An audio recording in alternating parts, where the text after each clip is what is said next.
TVGrace presents the inexpressible words of God, the gospel of grace, on the lips of Jesus Christ man. Abba, Father. In the next verse, it says, who you are truly. Look at what it says. Verse 21, I find then a law that when I would do good, evil is present with me. For I delight in the law of God according to the inner man, which is who you are. You're not the exterior man, you are the interior man. It says according to the inner man, what does it say? I delight in the law of God. Say, I delight in the law of God. Pastor, so then who am I truly? Well, you are a person who delights in good. Pastor, so that is my true identity? You are a marvelous person that delights in good. What happens is that you have a vessel of clay. You've been vested in a vessel of clay. This treasure, remember Paul said, it's in a vessel of clay. So when the clay is wet, it tarnishes the treasure. And sometimes you think that you are the clay. But truly, you are a marvelous person, complete, a precious person. You are a spirit created in the image of God, in his likeness. You are God himself. That's why God says, the Bible says we are gods.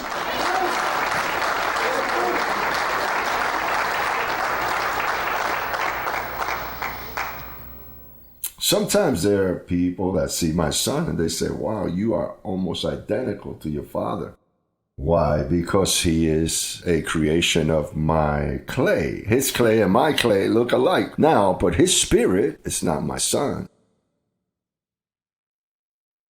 What's my son is the clay he's been vested in. The spirit was created and designed by God. It is to say that he is precious within. And you are a person that's complete, precious, without blemish, without sin, without evil. You are a person who delights in God's law. Say, I delight in God's law. So therefore, the intentions of your heart were uncovered. Come to know yourself. Salute yourself. Bless. I congratulate you. Listen, and don't doubt that your vessel of clay has done some things. Here, amongst all of the ones that are seated here, many things have happened that if we were to judge ourselves by what has happened in the vessel of clay, you would lose sight of your true identity, which is perfect.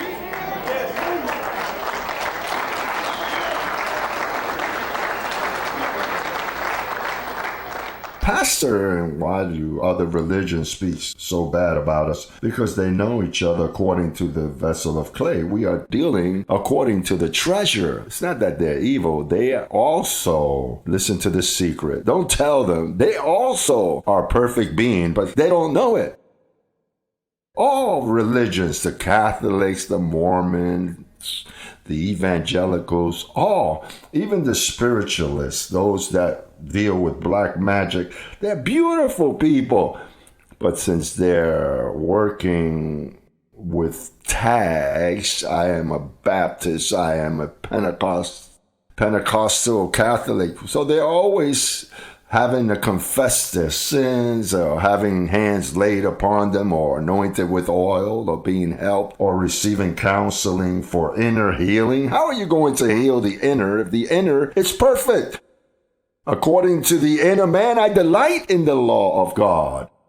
There are ministries of inner healing. The interior you can't touch. That is perfect. That is the image of God in you.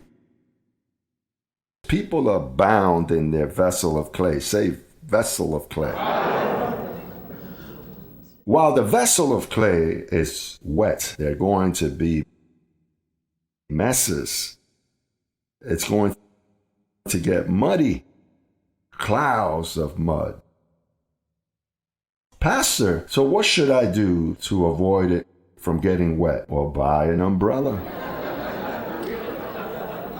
And what umbrella should I purchase? The best umbrella I know is the coverage of growing in grace.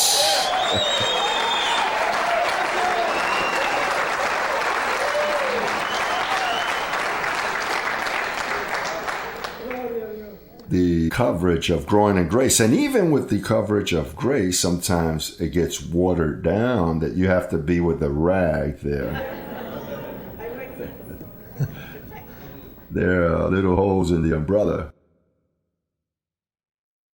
Sometimes allows for you to get wet because, well, you've looked for it. Sometimes it suits you to get wet so that you can have love for others. Because if you never get wet, you may think that you are only a treasure and that you have no clay. You know that Paul said, so we can comfort them with the consolation that we were comforted. And sometimes when you think that you are only a treasure and you think that you are so perfect and you think that you can criticize others, you start pointing and hurting others because you've been allowed to have such an excellent behavior. Well, an angel passes through and takes a glass of water and wets your back so that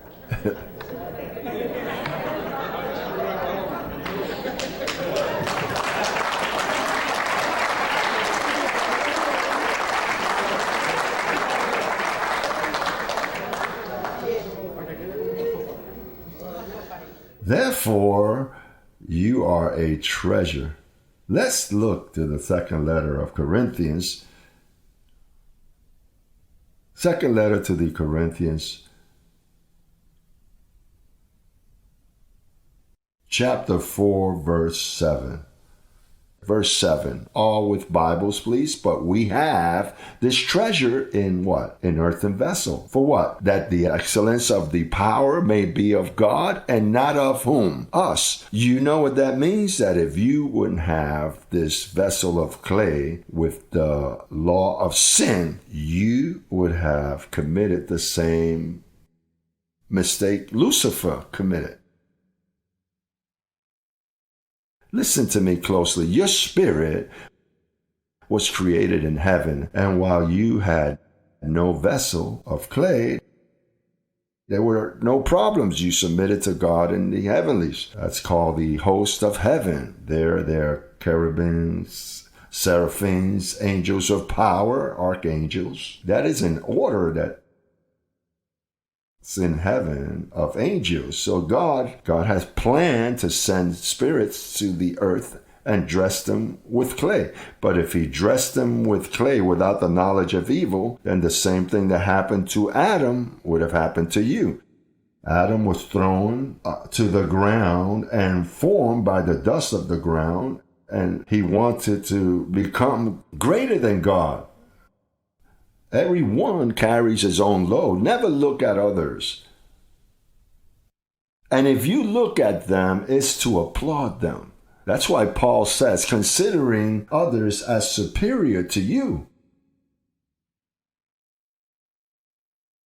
Don't you see that we are spirits? We're not.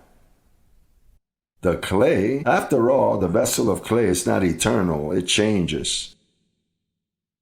It varies. What's eternal is the interior man, which is what you should nurture at this hour. Nurture it properly. I am perfect. Christ did all things perfect. I've always been perfect. I've never been imperfect. What happens is I was in darkness. I had no knowledge.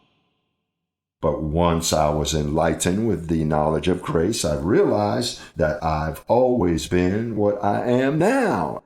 A spirit, a treasure that's in a vessel of clay. That's Puerto Rican, Colombian, Cuban, a vessel of this, that. But truly, the treasures are from the same place. They have a citizenship. Our citizenship is in the heavens. That is your true identity. Your true identity is that you are a wonderful person and you have to discover it. No one should judge you. No one. Unless for the things that have happened to you in your vessel. You have to have mercy on yourself, and others have to have mercy on you. And you have to have mercy on others, because what happened to you here isn't because you wanted to, because we've just finished reading that wanting to do good, I find this law that evil is in me. And wanting to do good, I don't do it, but the evil that I don't want to do, I do. You have to deal with that. And you can't deal with that, faulting others and pointing at others and judging. The more you point and judge, the least a person will fix what's wrong. We have to understand each other.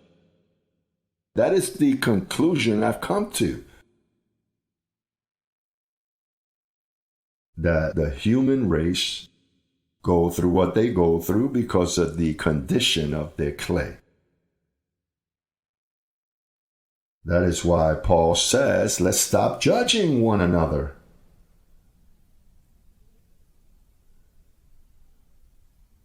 The worst thing they can do to you is to despise you and to judge you. That causes wrath, anger. So then, he that causes the wrath and the anger to you, now you have a double job to bring to captivity this wrath and this anger. I have to deal with this situation to live in peace. Don't you see that flesh is flesh? Flesh plus flesh, it's equal to flesh.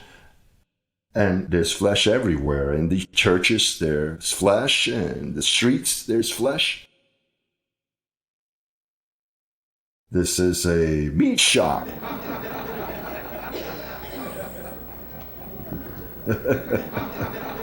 This is a meat shop. So we have to look for a way to fix this in the best way we know how, with grace medicine, with the method that God left. Grace, say grace.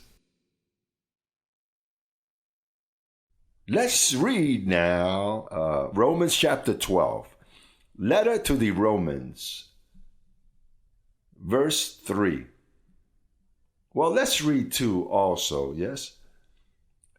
Because since we're speaking about the clay and the treasure, look at what it says. Do not conform to this world. Notice how you can transform yourself, but be transformed by the renewing of your what? Mind. Notice it doesn't say that you're going to transform by making sacrifices, fasting, and abstaining from food. The only transformation you need is the renewing of your mind. That's why he that worketh, the worker, he's always the same. He's indebted. The Apostle Paul says, him that worketh is indebted. Because then you say, have I worked enough? So then the debt continues, and the debt continues, and I have to do this tomorrow, and I have to read this prayer tomorrow. I have to do this tomorrow, and I propose to do this, and you enslave yourself in doing. However, with knowledge, you transform without doing anything. Oh, and you are transformed forever, because what you know, no one could take from you. Once you are knowledgeable, it's yours, and you memorize it. I was preaching here, and out in the back, I saw a face with his wife, and I got so happy. And as soon as I stopped preaching, as they were singing praise, I went to the back so he didn't leave, because I wanted to greet him. And when I went there, I grabbed him and I said, it is a joy to see you. And so then he lowered his head and he said, Chico, Jose Luis, that once you know this, listen, I tried to take this out of my head. I've tried to prove that you are wrong. I've tried to prove that you are in error, that there is something wrong here. But brother, I can't take this knowledge that has given me so much joy out of my head. So I had to return. You can stop coming. Look at all them empty seats. There are people that one day got afraid. But that doesn't mean that they stopped coming. Totally, those chairs are waiting for them. Because this is such an excellent knowledge that you that have arrived here with so much spider, Gus, when you receive this word, you become scared. How can I be perfect? That I am an angel? That how can it be that the devil has been destroyed and that sin has been removed? That can't be. I'm leaving. I'm going to think about this and meditate on this. But you can go to whatever church you want to go to and they can preach beautifully. But the clay is the clay. Or you can go somewhere that you say, well, I'm going somewhere where they preach the same thing, but without the apostle. No, you're not going to find it because this is grace and apostleship. There are people out there that attempt to preach grace, but in avoiding or invading apostleship, the angels blind them. So they begin to go in circles and they begin to say, God bless you. Is that God has this governed. This doesn't work this way. Or that way. You know the people that have heard me and have started their own ministry? Because they don't want to submit to me. No, they say, no, we can't submit to a man. We have to submit to God. But it's that God doesn't want you to submit to him. Because you're not going to understand him. And nor do you see him. He wants you to submit to an order that he has put himself here on earth. And after all, to submit to me, I don't demand anything from you. What pastor is there here in this ministry that I call and I say, you have to do this? I never demand anything. This is a submission that's spiritual. This is a mystery where nothing is demanded, but that people know that it suits them, and I'm going to tell you why it suits you, which is the next step I'm going to share with you. Look at what it says here. Let's continue to read. Do not be conformed to this world, but be transformed by the renewing of your mind, that you may prove what is the good will of God. How is his will? Pleasing and perfect. If you renew yourself, you're going to see, you know what's pleasing? A religion is not pleasing where they prohibited things. That's not pleasing. Pleasing is that everything feels good, that you feel great about everything, that your loads are light and easy to carry, where man is not involved ruling your life. Where you are truly free. Pleasing and what? And perfect. Listen, that must be precious. Pleasing, that the will of God is what? Pleasing and perfect. But they say out there that to be a Christian is so difficult. Oh, I would like to go to church, but for you to be a Christian, you have to pay the price. You lose your youth. You know, you can't do this, you can't do that, you can't do this, you can't do that, you can't. You know, that's difficult. Listen, I've lost my youth to please the Lord. But was it pleasing and perfect? You were bitter with your long face. Judging, putting your fingers on others. That's not pleasing and perfect. I would visit 100 churches here in Miami to see if it's pleasing and perfect.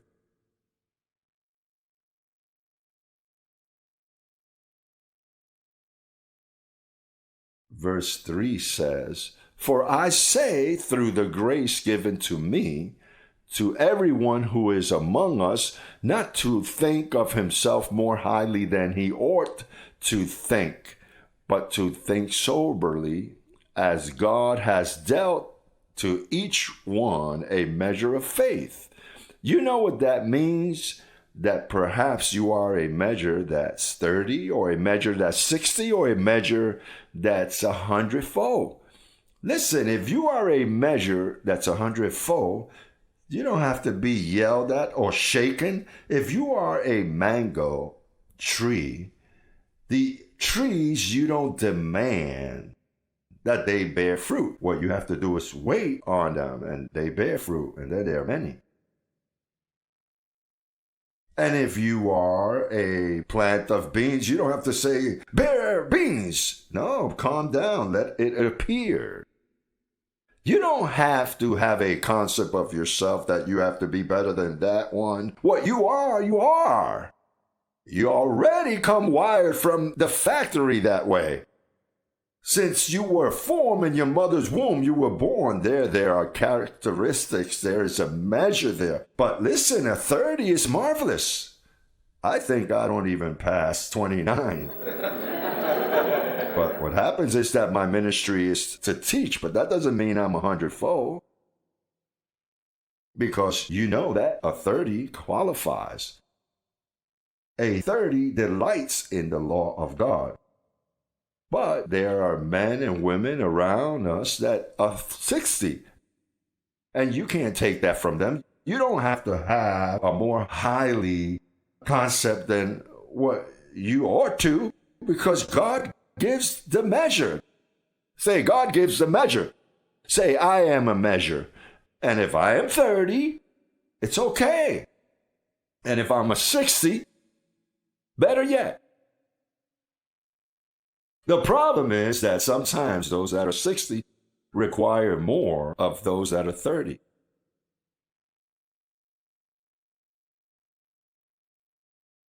I like a pair of pants that every time I go to purchase, they don't have my size because it's the most requested.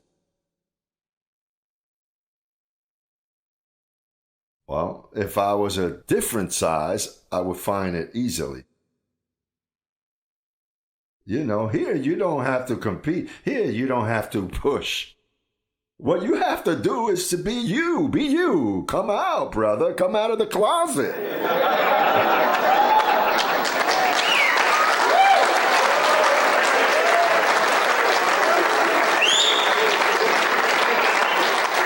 I don't know why there are people competing. There are people that you know from this world are governed and they're not transformed. Their understanding hasn't been transformed. They're always jealous of their brother. Know that my brother, that he's always been like that, not me, because I've been like this. My parents don't like me because I didn't study like him. Well, if you didn't study like him, well, do something with your life that doesn't require studies. In my family, I am the least that studied. As a matter of fact, they passed me pushing me because I didn't like to study. You would tell me you can be an attorney and what? Listen, you can be a doctor and what? And what is a doctor? For me, because for me that was nothing. Because I was bored of life. I had a bachelor in boredom.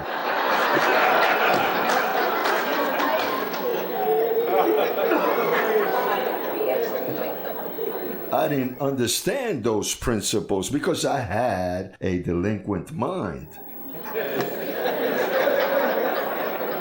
Because that's the way I was born. I was born in a place like that, a poor place that I was formed the way I was formed. So then I had complexes, I wasn't fulfilled, and I thought I was the worst one in the family. Well, what I had to do, I had to deal with that measure of clay and dry it up and shine the treasure. That took a while for that treasure to come out. Brother, I went through a lot. So then, I don't have a higher concept of myself than what I ought to. I know who I am. But what I am conformed with. I am not striving to look like. That's why I speak well about everyone here. The problem is that you continue to despise yourself. If you continue to compare yourself with others, don't conform to this society. Renew your understanding, discover who you are, and when you discover how you are, love yourself and tell the Lord, Lord, here's this measure that's 30. Use it as you wish. If it is to be a good husband, a good friend, good father, a worker, and whatever. If it is in a humble job, try to do it well. And if you can be the owner of your own company, picking up garbage, the owner of the company that picks up garbage. You don't have to live with complexes. I rejoice when I find someone that's fulfilled. You know why? Because when you speak to someone that's fulfilled, if it's a housewife, she is the best housewife. Whatever you do it well, and you enjoy speaking with her. But when you find someone that's bitter, you get next to that one, and what he does is complain and complain and complain, and he criticizes everything. Oh, and those people never prosper. Don't you see that they criticize what they do? They criticize themselves, and everything is a problem. That wears you, doesn't it? Therefore, the intention of your heart has come out. You are a marvelous person. You know that this was not known 13 years back. No one knew this. It was 13 years ago that no one knew how perfect they were until this ministry came out and begun to say that with one offering, he made you perfect forever, that everything is good, that you are a treasure, that your true intention of the heart is that you delight in the things of the Lord. You love the Lord. You misbehave, right? You misbehave, don't you? And how you love the Lord. You know that is a reality, that you misbehaving, you truly love the Lord. You know that God needs people who know how to identify others. God needs that you have a knowledge that when you see someone that is doing something wrong, that you learn to say, you see that he behaves like that, but he's truly a marvelous person. It is a stage in his life that he's going to overcome. Therefore, don't criticize him, because that wears you. The things you do wrong, sometimes you don't want to do them wrong anymore. There are habits that you like that then you get tired of. Now, if you have people around you making your life impossible, you never come out of the hole. But if you have people around you that acknowledge you, the child that misbehaved, the young man that is manifesting himself, that has a mother and father that's intelligent, that tells him, blessed, how much I love you. No, mommy, it's that you know. No, listen a moment. I love you misbehaving or behaving. I prefer that you behave, but I respect your manifestation. This stage of your life, I respect it. But I want you to know that I love you, because those strings of love are more powerful than your pointing. The pointing at others produce transgression.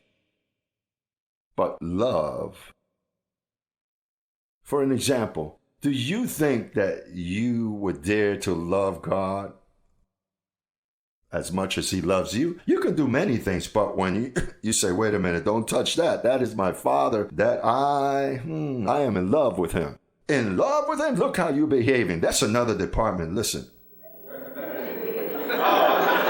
Divide.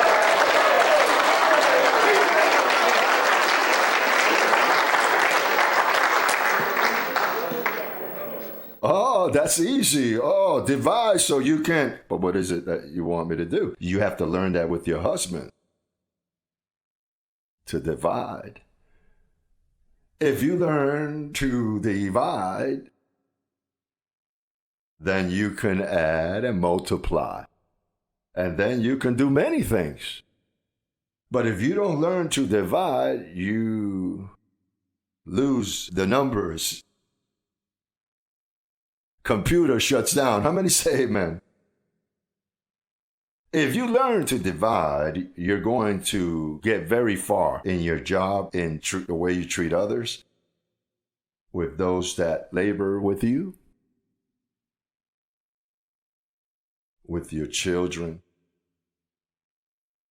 But you have to learn to divide so that then you can add and multiply and subtract. The theme of the children is the creation groans. You know that recently the Lord told me, Jose Luis, And I tell you this because this is the way I hear those intentions that way. The Lord tells me, listen, Jose Luis, I know that you've had many problems, that they call you the other, that they call you this, that they call you God for us. You've had many difficulty with that. Well, of course, knowing my vessel of clay, I say, imagine those applause you give me. What happens is I am so red, you don't notice because I've stood red. But that is very uncomfortable. It is very uncomfortable. Because after you are realized, you're not looking for anyone to give you recognition, as they say out there that, oh, you guys are committing idolatry with this man, because they don't understand. You know what the Lord told me? Listen, Jose Luis, the reason why I do this is because I need that all over the world, everyone submits to you. Notice, you know why? Not because of you, Jose Luis. You know why? For my sake. You know why? Because listen to this. Because creation, Adam, left it disorderly. You know why Adam left it in disarray? Because Adam did not imitate God. God told him to govern over animals, over all creation. So then he didn't want to imitate what God told him. And now creation is groaning. And you know what? That creation, it's now in disarray, bringing earthquakes, hurricanes, the Nina, it rains too much and the crop got ruined, and now it was too cold in Florida and the oranges froze. That's creation groaning and causing damage. And I'm going to tell you something. Until all of us don't speak one and the same all around the world, creation is not going to submit to a small group of people, one thinking differently from the other. This one thinks this way, this one thinks that way. This one plays the trumpet in one way, the other plays the trumpet another way. The orchestra is disorganized. An orchestra is really good when all of the musicians have one director. One director. There has to be one that directs. And if all of the musicians submit to he that directs, they're going to produce a good note. And all of the public is going to submit their ear because it is pleasing. And creation is an orchestra that is waiting. It's an audience that is awaiting for a people that speak one and the same, because that is the intention of God's heart. Because there aren't many churches. It's one church. And if it's one church, it's one congregation. And if it is a worldwide congregation, there has to be one voice that preaches to the congregation. And when that happens, then you're going to see that this creation is going to stop causing damage. It's going to stop causing damage. We're going to see marvelous things, as we're seeing them already, but we need to see more.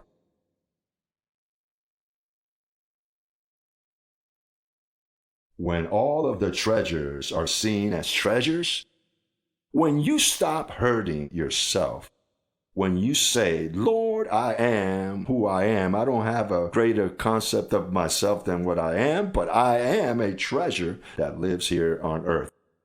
Because you say it in your word that I am a treasure. The only thing that a treasure must have clay for the excellence to be of God. Because if the treasure doesn't have clay, and it's a clay in weakness, that's why Paul says, listen, brother, I glory in my weaknesses. Doesn't mean that he does them, but I glory in them because it is in them that the power of God is perfected. I've always tried to be very perfect. But sometimes I think if you were to accomplish that, you would have become a vain person. Because the flesh, it's vanity. Therefore, have mercy on yourself. Shine your treasure. Put the umbrella well placed so you don't get wet. And there the clay doesn't cover up your treasure. And remember that everything is good and that God loves you very much and He is for you. And share this message with others. Make someone happy. Make someone happy.